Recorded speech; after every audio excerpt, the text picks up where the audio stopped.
Welcome to the Mediate Your Life podcast. I'm your host, John Kenyon. On the show, I guide guests through challenges and conflicts in their personal and work lives, and in their experience of the larger social political world. The Mediate Your Life approach helps people bridge differences and heal divides using principles and processes based in empathic communication, a mediation framework, and mindfulness. Each conversation is a forum for learning and healing, not only for the guests, but also for the podcast listeners. In our previous episode, Rasha and I began a deep and moving journey, delving into her personal experiences and emotions surrounding the ongoing Palestine-Israel conflict. In this episode, we continue exploring deeper into the complexities of empathy and compassion when there is great hurt and harm being done, and intense emotions of fear, anger, and profound pain. The main part of this episode, and the culmination of it, was us doing a role play together that reveals an unexpected and powerful moment of human connection, opening the door to transformation. This episode was recorded on April 24th, 2024. I hope you find it valuable. All right, so I am back with Rasha. Rasha, thank you so much for being willing to come back for another conversation with me on the Mediate Your Life podcast. Thank you, John, for having me. Yeah, so maybe just to quickly recap what we talked about previously.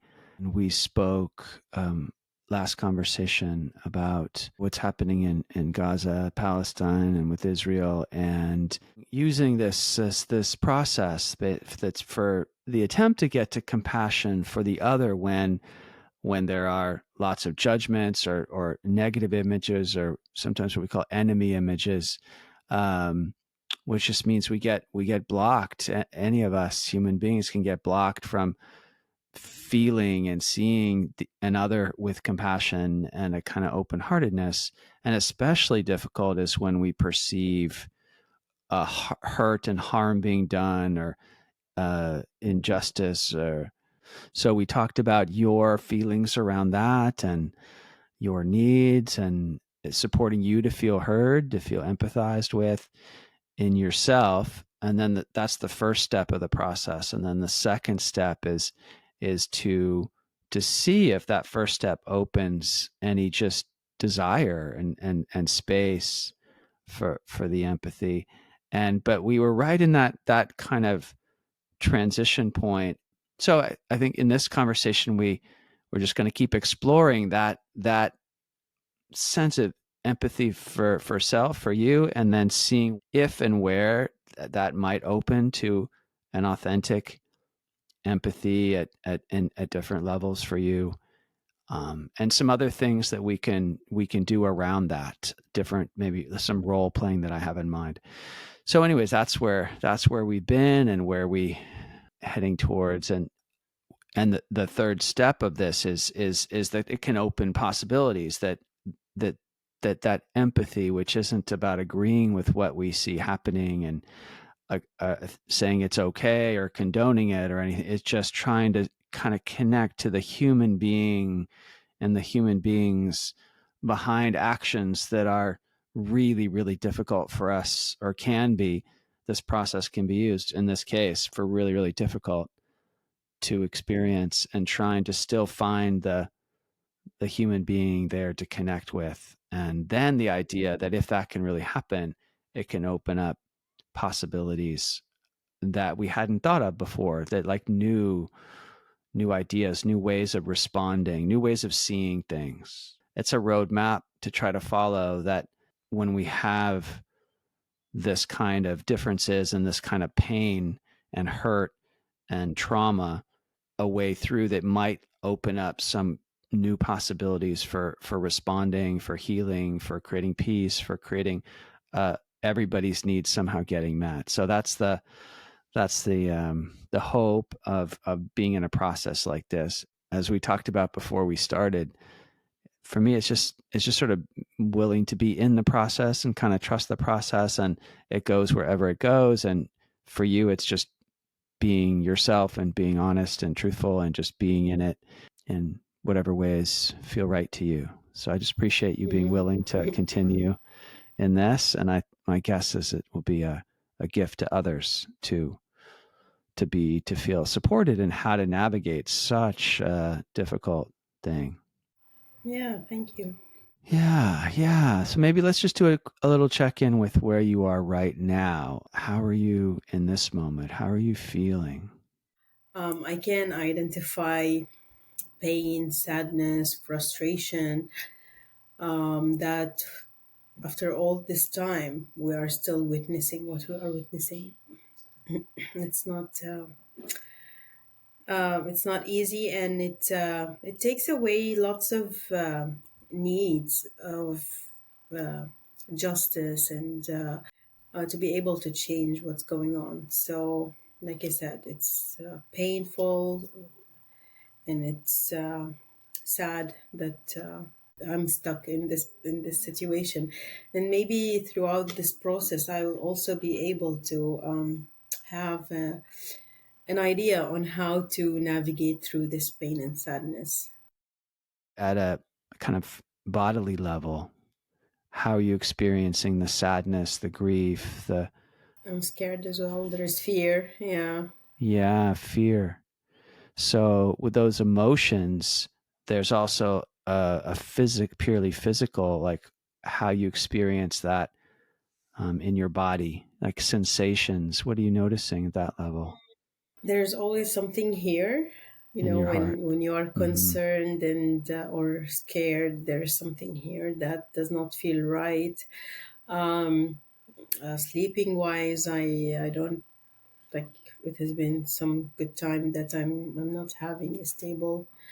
I'm not a person who sleeps a lot. Like 2 hours of sleep sometimes can do the trick, but when things start to be exaggerating and in the area and stuff, I got really concerned that I'm not even able to sleep well.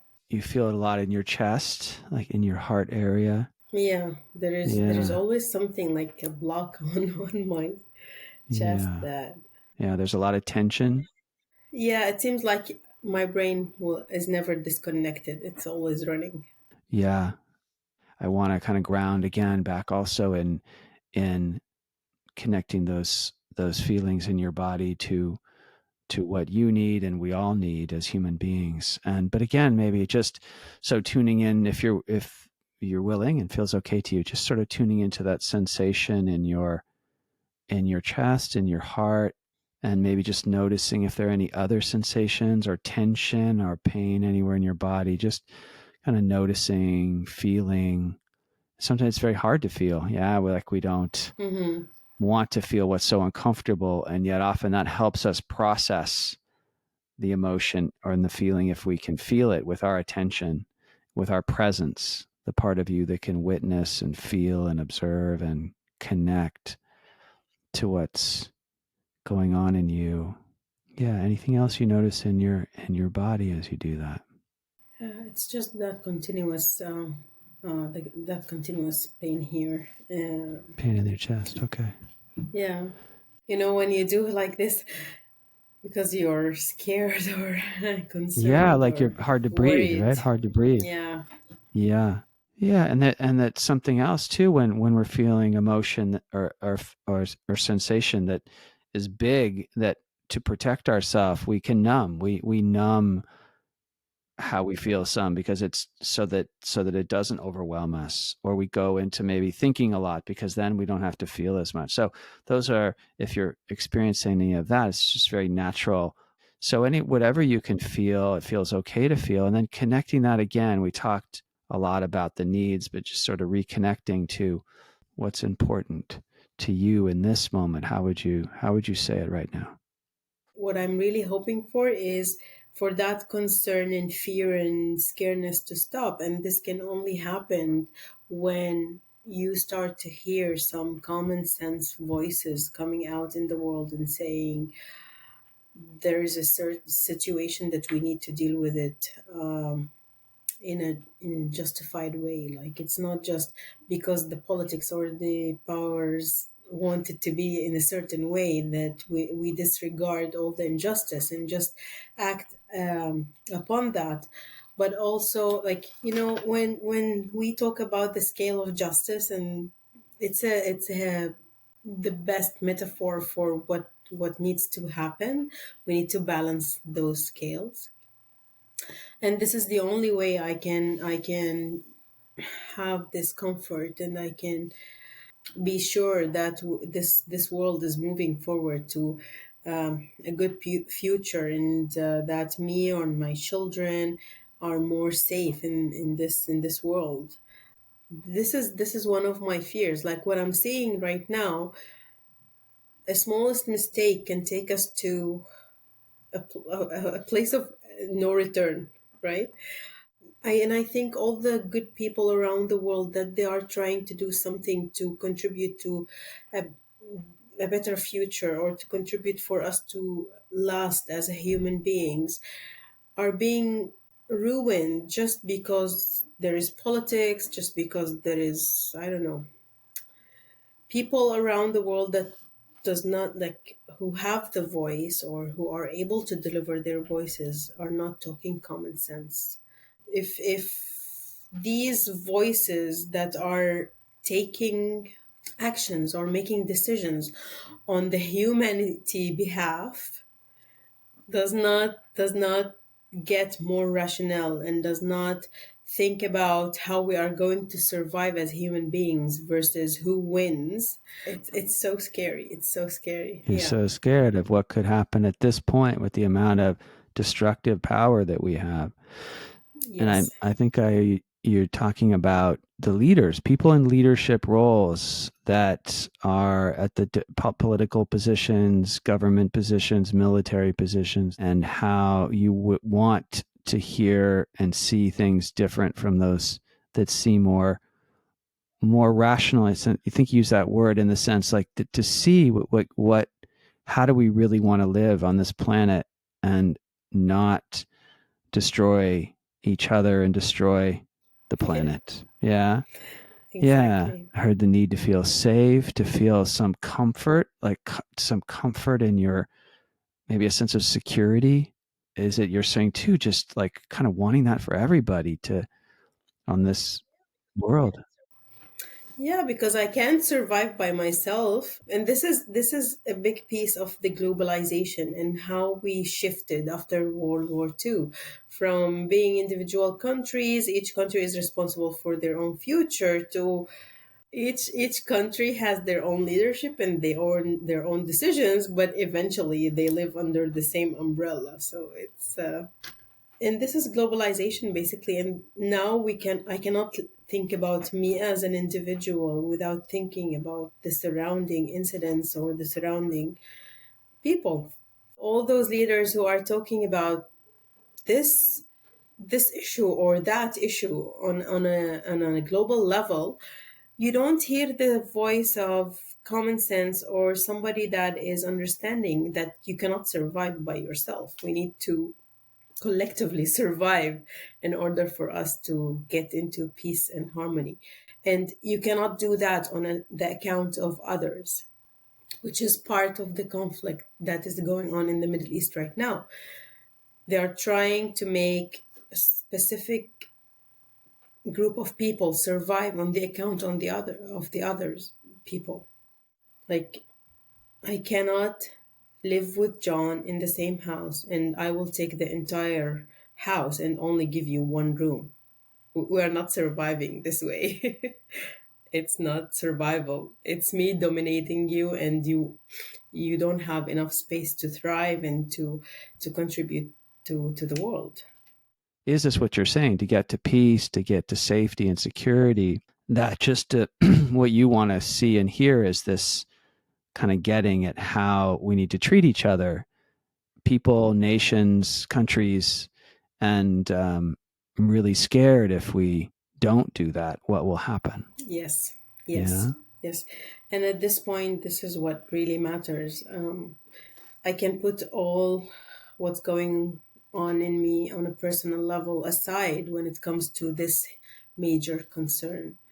Yeah. So again, I want to go back to, if it's okay with you, to just again that focus into your body at whatever level is okay for you, and connecting to these different needs. So you've talked about safety, security, comfort, and then justice. And maybe just sit with that for a moment, and if you would like, and continue to feel into the sensations of your body as you connect to those needs, and see if any other needs come or any other feelings or thoughts. But just maybe sit with that for a moment, kind of letting that empathy for what you're experiencing, kind of letting that deepen. Just, yeah, notice, does anything else come up, or does it sort of feel like, yeah, that's it? Yeah, sometimes it feels like I wish I don't overthink things. Mm. Well, there's a lot to think about. And again, that can be a way to not be overwhelmed as much by, if there's a lot of strong feeling and emotion. Yeah. That, Hmm. so maybe at this moment, as you kind of tune in to yourself this way, maybe we haven't talked about it in this conversation, but kind of specifically, who do you find it most difficult to empathize with? It could be particular individuals, or it could be, people in certain kinds of roles. But what would you say, like, where you really feel blocked and challenged to experience this kind of open-hearted connection to people's humanness and empathy with them? Where do you feel that most right now? People with power and decision makers. Because when you got into this position of power, I'm expecting, and you are supposed to be the voice of your people or whoever you're representing. And then I see you taking only decisions that contribute to you stay in the power, or to you maintain your position, or to you to win, without considering humanity overall.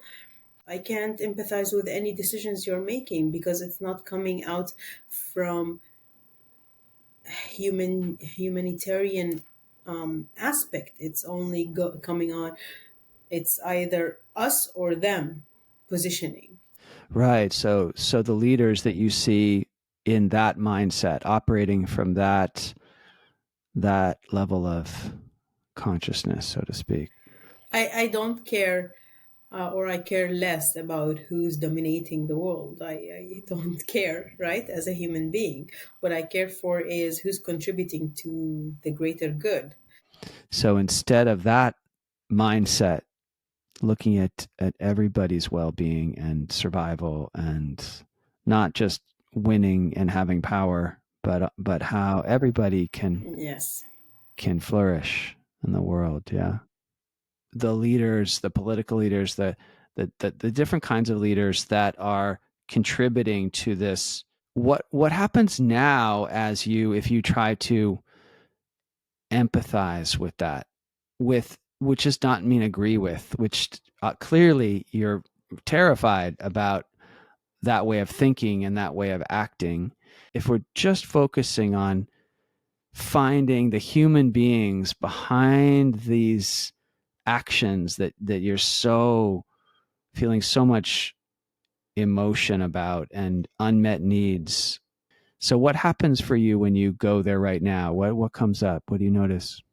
So usually when I try to connect in empathy with others, it's about trying to understand where they are coming from, why they are acting in a certain way, what are the needs they are trying to fulfill, their culture, which contribute to the way they are reacting or acting. In this case, I'm unable to understand or excuse. To me, it's not a human being acting, it's a body of people who are only moved by politics, not by the thinking or the feelings or the needs. I'm unable to connect to that. That is a huge block for me. When you act in a certain way, I will be connecting with the needs and your cultural background that supported you in serving this need in this certain way. And I can understand it, and I can really say, well, I do understand where John is coming from, and this will make it easier for me to connect and empathy. But for this situation with the leaders and the power and all those decisions that are only being made due to political backgrounds, I'm unable to excuse it. I'm unable to justify it. This is, I think, the word that I'm trying to find. I'm unable to justify it. And this is a big place of clarification for people generally, to not asking you to excuse or justify or say you're okay with in any way, uh, but more to make it really kind of specific, to wonder about what kinds of emotion feelings go on in those people in those positions that make those kind of decisions politically and militarily, and what needs they are maybe trying to meet that we could relate to as human beings trying to meet needs. Now, what comes up in you when you just, even again, that invitation to focus on feelings and needs of these folks? What comes in mind right now is maybe I will be more comfortable if I try to do that, if I'm able to do that, because then it will be a little bit easier on the heart. When I'm angry of a certain action that somebody did, and I try to understand their background and bring back my care and love and interest to stay connected to this person, and try to connect it with empathy, this is where my anger or sadness go less and less until it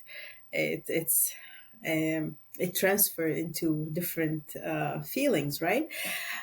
But in this case, what I said is I'm unable to connect to that because I don't see an authenticity in this. And I can give you an example. As you were talking, I was thinking in my head about some examples. So the pilots who threw the nuclear bomb during World War II, Mm-hmm. like one of them reported their experience, and he said, like, when I pressed the button and threw the bomb, all I had in mind are the people who are down there. And we all heard the stories about how they ended up, those pilots. Like some of them committed suicide, some of them ended in a mental health institution because they still had this guilt going on and on for years in their lives. When they threw the bomb, I'm unable to connect with them in empathy. But what happened to them later Mm. triggered feelings of sadness, and I was able to connect to what they were going through. So this is exactly where I'm at right now. Yeah. So what I hear coming up is from that example is wanting there to be remorse, a regret, the sadness of seeing how one's actions have caused harm, and Here's the thing, I don't want you to kill someone and then come back to regret it, and then I will be able to empathize with you. This is no, yeah, I you want you want to to think avoid the about it whole even killing in the before. first place. Yeah, you'd rather Exactly. from this moment on just have no more, not the killing. Okay, so as you touch back into that place of just so deeply wanting that awareness of our interdependence, our shared humanity, if there's this invitation to focus on just the feelings of the people you're thinking of that are doing this, and just the needs that they have. And what happens when you even just, if I invite you to sort of focus back in that way, not to actually do it if you don't want to do it, but what happens when in this moment? The actions and the results of the actions come up. Instead of being connected to human being, I would be connecting to those actions and then to the actions that react. they're doing, and then that shuts you down. Can we try something a little different that I mentioned at the beginning, which is a role play? And one role play, there's different ways we can do it. Is one role play is you imagine I'm one of these people and you're talking to me, and I am them with the ability to hear you. Would you be open to trying that just to see what happened? I might, yeah, I will try. I will try that. But I guess what will make me connected to the entire role play is not just me expressing what I'm looking for, but also or my hopes or my beliefs, but also is to hear the other talking about the reasons of why they are doing so. Okay. So if you did imagine that I'm one of the people that am really have a lot of power and making these and really a part of making these decisions to do what's being done right now. Should we try that just to see what happens? If you are able to convince me with some authentic reasons, yeah, which I doubt, but you can try. All right. So maybe if we take a few breaths and try to imagine that I'm this person.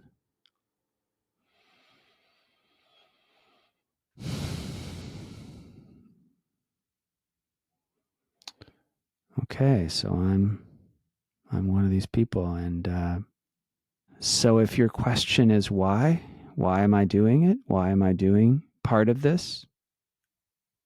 I do want to have power. I want to be in power, and I've worked really hard to get myself all the way up to this level of power. And if I'm really honest though, it's because I'm scared if I don't have this power, what will happen to me, to my family, to my country. And I don't want to not have power. I don't want to be powerless. I've chosen to do whatever I can to have power over others so that me and the people I love can be safe. Okay. And do you think that if the world around you is not in a good shape, you and your loved ones will be safe?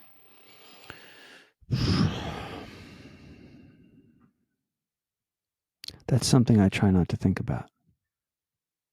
Okay, but what if I told you that all the decisions that you're making and all the actions that are resulting from these decisions are contributing to this? Would you change the way of? I'm not going to touch base about the power piece because I do understand that some people need power. Each one of us want to have certain level of power to control their lives and be able to manage it. But if your ultimate goal is you and your loved ones to be safe, Mm-hmm. however the decisions that you're making is affecting the world, and I don't think the world will be safe. Do you think that you and your loved ones will be safe? I think I get what you're talking about.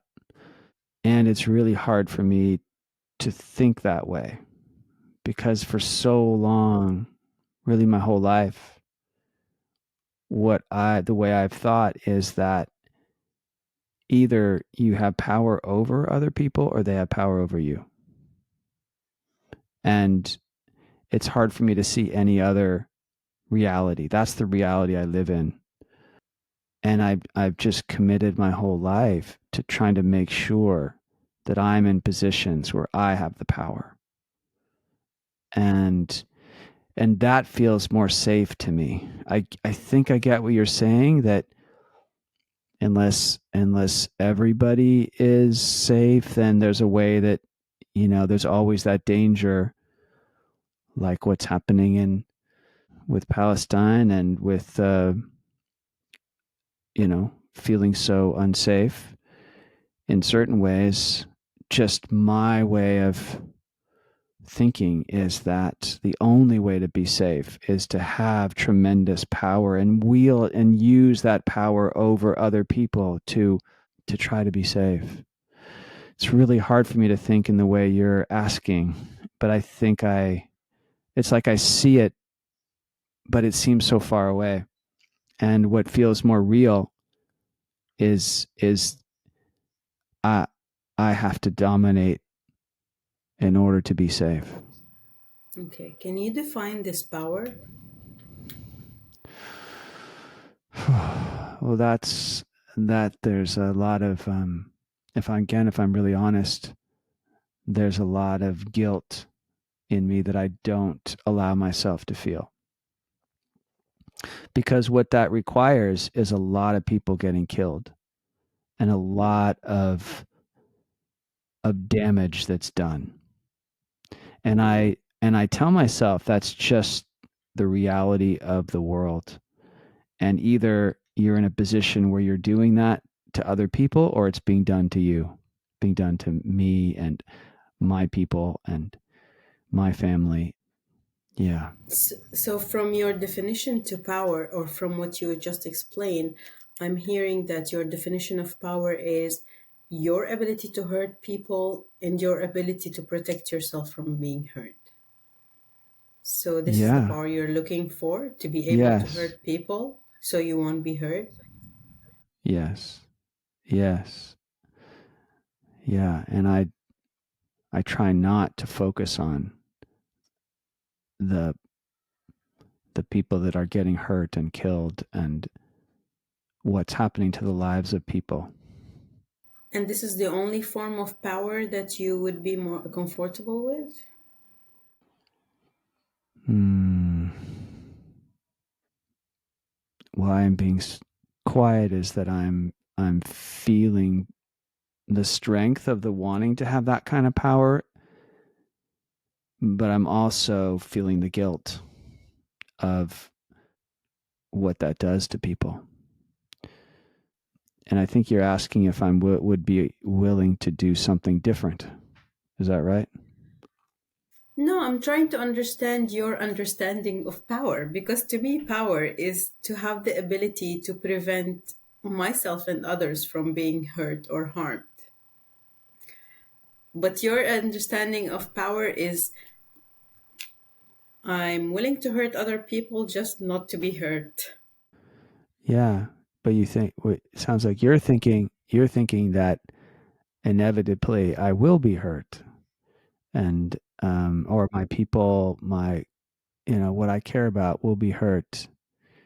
That I don't actually have the power to prevent that. Sounds like, is that what you're saying?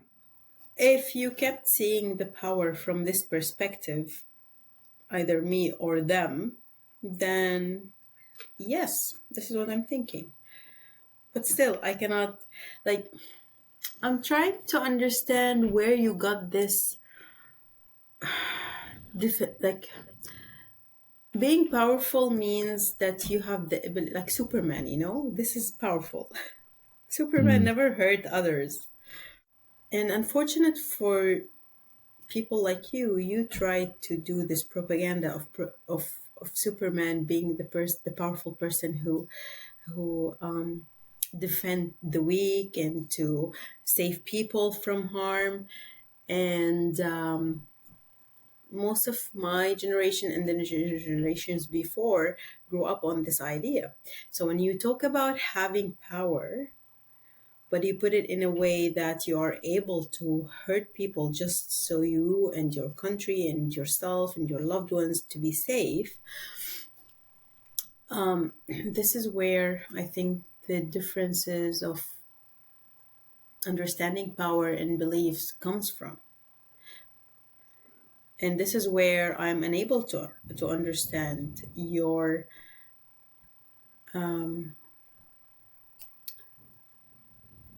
you're, I would say, you're reflecting of this power that you have, your reflections, your actions, your decision making. So I'm just trying to understand. Like, Mm. have you thought that this power could fire back at you? Yeah. And I guess that makes me want to use that power even more forcefully, to just dominate even more, because thinking that I could stop it, maybe. I guess there is a part of me that did wish there was another way, that doesn't really want to be doing this. It's just what I think is the reality of the world, that it feels so hard to trust that there's any other way to be safe and to kind of have our needs get met, to have resources and and certain freedoms and comforts and things that we want in human life. And if we aren't in trying to control and be willing to use all kinds of force to hurt people and harm people and terrorize people, and that wouldn't have it. We'd Somebody else would do it to me, do it to us. And yeah. So you do believe that the nuclear bomb ended the World War II? Yeah, sure. Like that was a ultimate kind of use of the principle. And it did. The war with Japan stopped. And that's the idea. That's the principle of it. That if you use enough force and you scare people enough, that they they will do what you say. And then it's just so hard for me to I think what you're asking is to see the cost of doing it that way, and that there could be some other way. I'm at this point, I'm trying to understand you. I'm not trying to change your mind. Hmm. Yeah, so that's And what I would say. And how is it for you to hear me say this? Like, what is it like for you to, that as you've been trying to understand me and get what's going on in me, I'm curious what that's like for you to hear me say these things. I've been hardly trying to connect to your miserable childhood and understand where you got all these concepts from. And that's how I connected you back to Superman, the superhero that saves people. But I don't know. I think there is lots of healing should be done before we reach to a point where we are able to see where you are coming from and where I am coming from, with those different definitions of power and what we can do with this power. I also hope to have power, but to stop you. Yeah.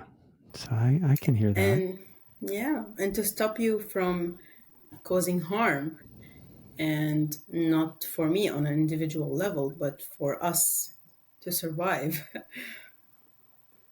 Mm. Yeah, it sounds like you see me as somebody who's part of humanity maybe not surviving, or terrible things happening to us. No, actually, I really hope that. So if we go back, if I'm talking to the person who has the power, who's trying to explain why they are using this power to and make those type of decisions, I do hope that you survive, just to witness and to have this shift maybe in the definition. But as long as people with different mentalities does not have the power to stop what's going on, then we are both not going to survive to see this shift. I don't like the word hate, and whatever happens, I try to stay connected to this human side of people. I don't Hate is a very big and very ugly word and feeling, and whatever happens, I try my all my power and my ability to not hate, because I think it's part of the conflict that's going around us. So I really hope that you and your loved ones survive, and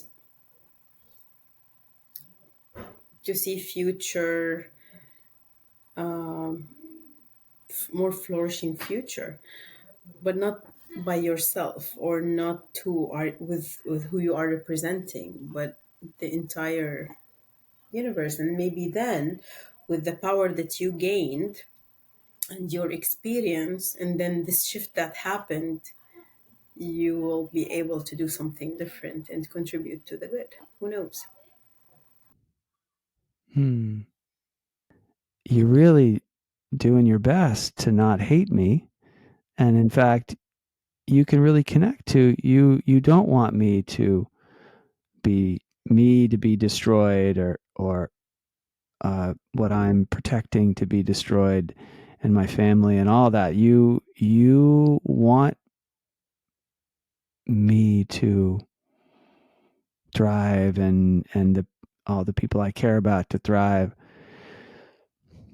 And are you hoping that if I really take that in, if I really feel that from you, that might shift me towards some other way to use the power I have? Yes, but before, like, there is this tipping point that needs to happen to make you have this shift, and this is the power that I'm looking for to have. That power. Oh, yeah. That is powerful. But actually, what the power that I'm experiencing is I wasn't expecting you to say that you cared about me.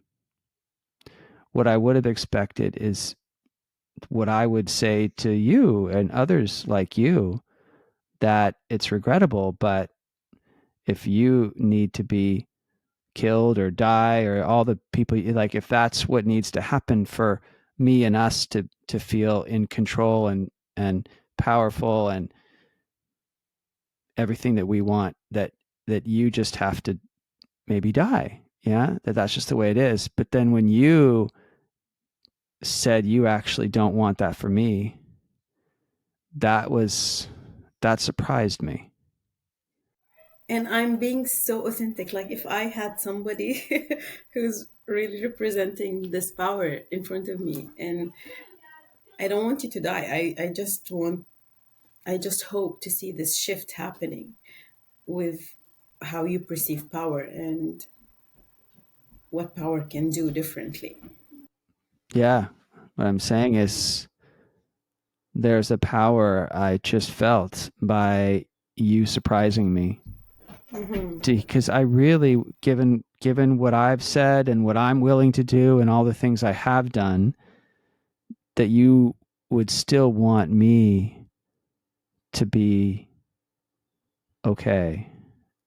There's something that does to me. It makes me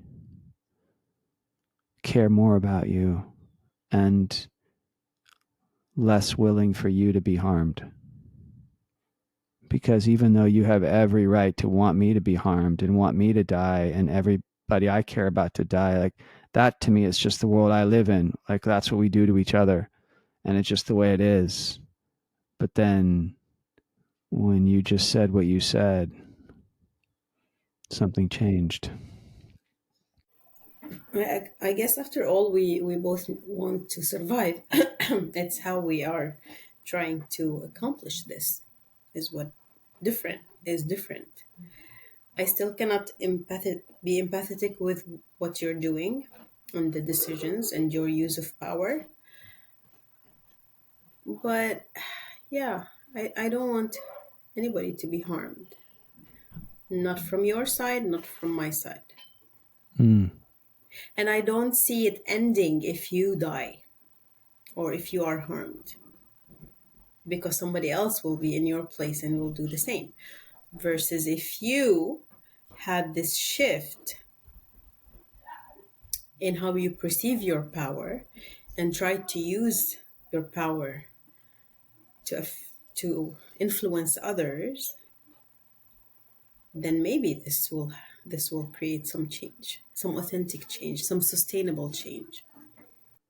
Well, I do feel empathy from you, and I actually feel a care from you that's really surprising to me, that you could possibly care for me and the people I care about. That does something to me that I can't really describe very well, Mm-hmm. and it makes me a little more open to what you're saying about power. I don't have no idea how I would do that, and the reality, the world I live in, that I don't know how that works to do what you're saying. But I can tell you that I something changed in me when you said you cared about my well-being and didn't want me to die and be killed, even though you want to stop me. It's when you said you want to stop me, but you don't want any harm to come to me, that something really kind of shocked me in that. And I don't know what to do with that. I can't imagine how to navigate the world I live in without doing what I'm doing, and all the other players in the world that are operating this way. But I can tell you that something changed when you did that. Mm-hmm. Yeah, maybe it's a tipping point where another tipping point will occur and another tipping point will occur. Who knows? What is really fascinating me when you spoke about freedoms and stuff, do you think that what is going on today with all the protests that are running in the streets and all the protests that are going on into campuses, not just in the US, but all over the world, and the way they have been treated, do you think this is freedom of speech? Well, we might be talking about different kind of freedom. I was thinking like the freedom to have the goods that we want, Hmm. the kind of the things that, the basic things and the luxury things and the freedom to do things. And yeah, but what you're talking about is a kind of freedom that, again, it scares me, because with people protesting and not complying with what I want, the only thing I know what to do with that is to try to force something to happen, to use punishment and fear, and to try to make people obey. And that kind of freedom you're talking about, really, it frightens me. It means that I'm gonna lose my freedom, and the freedom I'm protecting. Which is your ability to access whatever you want. Yeah, yeah. And there's this thinking that that's what the good life is to have that kind of power to get whatever I want or we want, and to put down anybody that gets in the way of that. But I think you're asking if there's something that's missing. Are you something that's missing in that I do want, that doesn't happen operating that way? Yeah, I mean the goods and all the stuff that contributes to your well-being, where they are coming from. Yeah, well, coming from people that are usually at the end, at the source, not getting treated very well, and suffering, and it's, again, it's just things I don't like to look at. I just looking at how do I use whatever power I have or we have to just make those things happen and get people to do what we want. And even if it's not good for them, it's just, I'm so used to looking at things just in what I need and what we need. But if you're asking to kind of how do I, if I cared about that, if I cared about the people, No, what are you asking me? I was trying to see if you realize if those people or these resources ended, what you will do.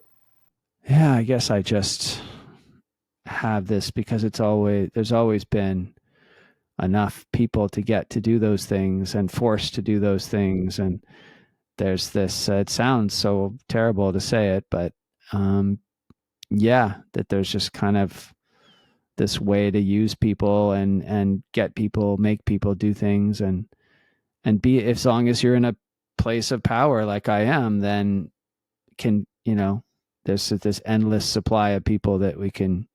So that's the mindset that I live in. And so that doesn't worry me.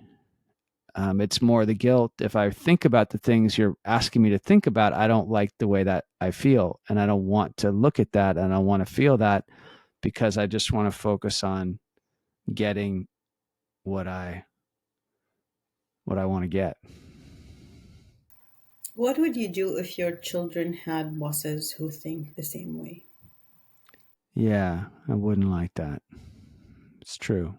I would not like that. And I'd want to use my power to not let that happen. But if you're asking like if my children were in those positions being treated that way, how do I feel about that? Is that what you're saying? Mm-hmm. Yeah.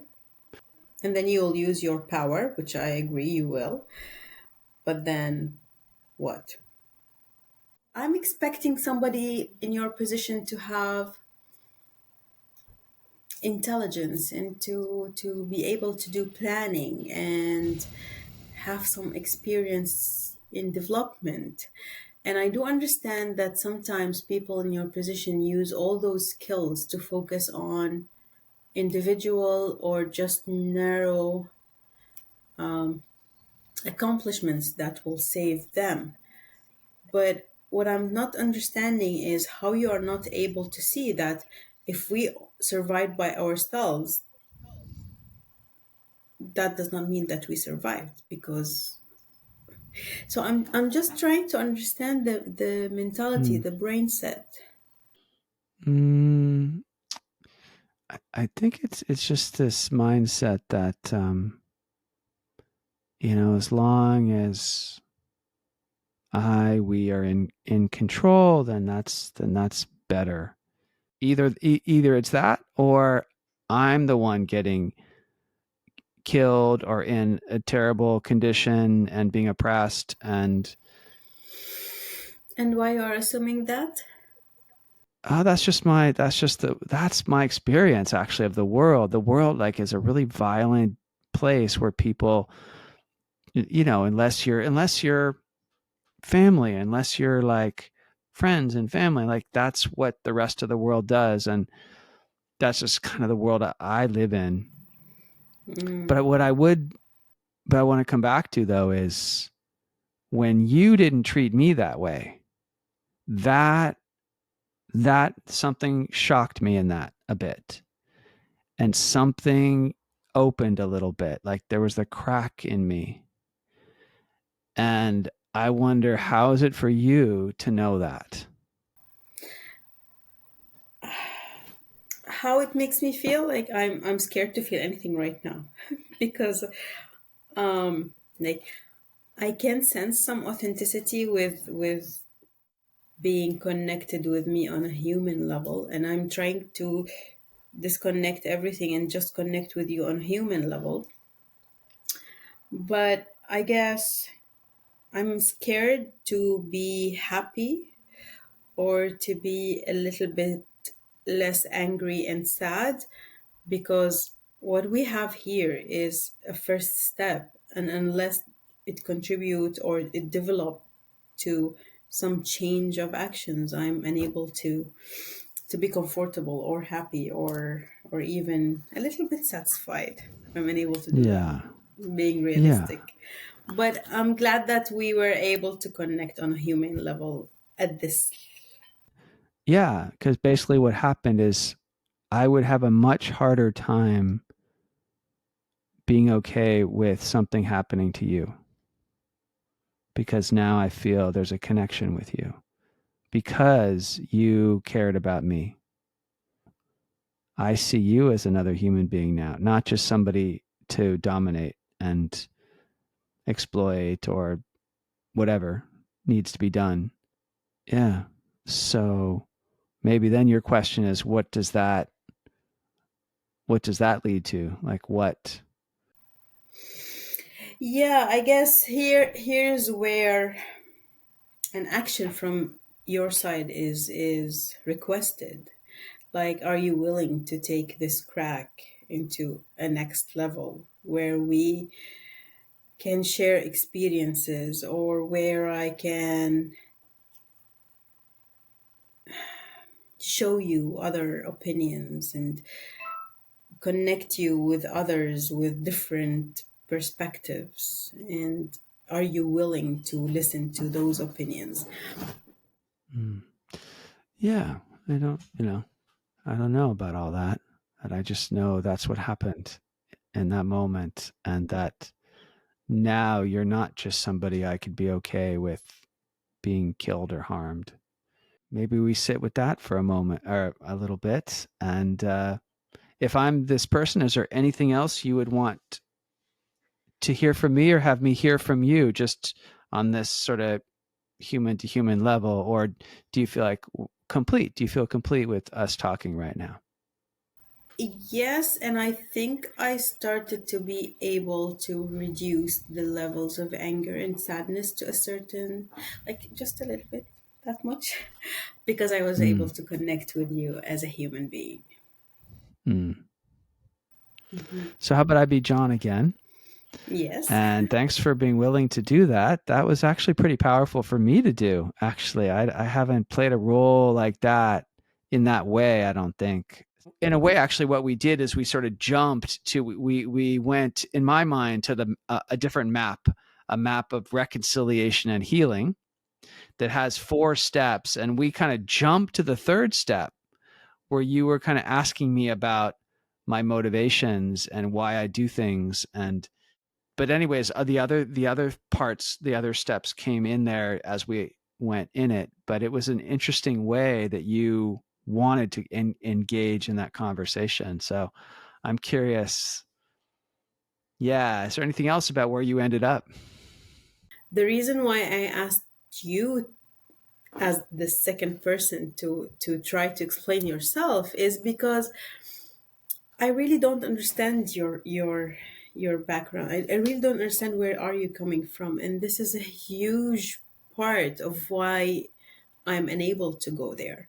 Out of my need or hope for this type of understanding, and that might also lead to me being able to empathize with some things or with you as a human being, not your actions or your decisions. I do acknowledge all of the barriers, and do I do acknowledge what's going on in me, but I don't see myself having this empathetic connection unless I do understand. And in that too, is it like there was some empathy for each other, like how you feel being on the other side of my actions, and some empathy for why I do what I do. And but even deeper was this that sense we were caring for each other somehow as human beings, right? Like even a little bit. One of my main struggles is I don't want to reach to a level where you are the enemy and it's Hmm. either me or you, Right, right. because this is where it's the no return point for me. Like, this is where more violence is to come. Yeah, yeah. But this felt real when I said it too. We were talking about power a lot, and what you did to me felt powerful Mm, okay. because you got into my heart. But there's something about the care for me and the people I love that felt like power, a different kind of power that I didn't really understand, but I felt it. I felt the power. So a few points where like this human to human connection happened and Mm-hmm. these little cracks opened a little bit. Mm-hmm. Mm-hmm. You offered something that was outside of my worldview. Because in my Mm, worldview, you hate people, you want people to die, you're willing to kill people. Like it's just that's the world, right? And that you brought in something that was really different. That mm. and just somehow the way that unfolded, it just felt so sincere and so surprising. Do you have any thoughts right now about what you would do with that, like where you go with that, with us doing this together today? Does anything come to you about anything like? I really hope everybody can do this, like connect on a human level with the other. Can you imagine what will happen? How things will shift if the conversation on a negotiation table was more about how we can contribute to each other instead of you take this piece of land, but I'll take this piece of land because it has more water or more oil? Or what will happen if we stop thinking about material things and focus on human beings? This is what I hope for. And again, it's very utopian, but Well, it actually seems very, very practical, concrete. To sort of again to simplify down what we did and what happened there, it was actually really simple. It was an expression of care, mm-hmm, right? mm-hmm. Like that's what did it. When it was unexpected, when it was surprising. What happens if people who get together to negotiate peace deals, or trying to resolve wars or conflicts on any level, what if that happens? And it's giving me some ideas about that, given that that's my chosen work in the world, to try to be in those kind of places, or at least offer to people who are different ways of connecting on this human level, right? So, anyways, a lot for me to think about from doing this. And why don't Me we? too, I Is there guess. anything else before we end? I really, really thank you for this opportunity. I have a lot to think about as well. First, about my biases and my ability to be in these type of difficult conversations, because I tried to disconnect John from the person in the role play, but it was also a bit challenging. I was trying to imagine all the other leaders and their uh, crazy statements that we are hearing and seeing in you, and see how I would feel about it. And I was, yes, I don't want anybody to die. I just want people to stop what they're doing. Like, when you shake someone to wake him up, this is what I hope to have the power to do. That is And powerful. That it's so weird. It went from this intellectual thing to, like, I felt the power of it. It was really, yeah, strong. thank Really, you. I I, felt. I didn't know that it's power, but this is how I felt. That's how I felt it. Just so grateful to you that you're willing to go into, and I know this is like so emotionally challenging and painful to be with and talk about, and yet you've put some real time in, last time and this time, to go there with me. So I just really, really, so much gratitude and appreciation to you. Yeah, thank you Thank very you. much. Thank you for the skill set that you brought, and the ideas that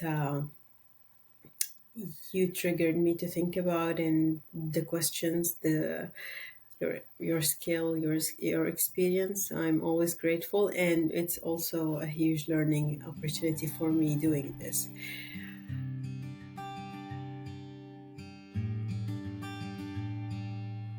Thank you for listening to today's conversation.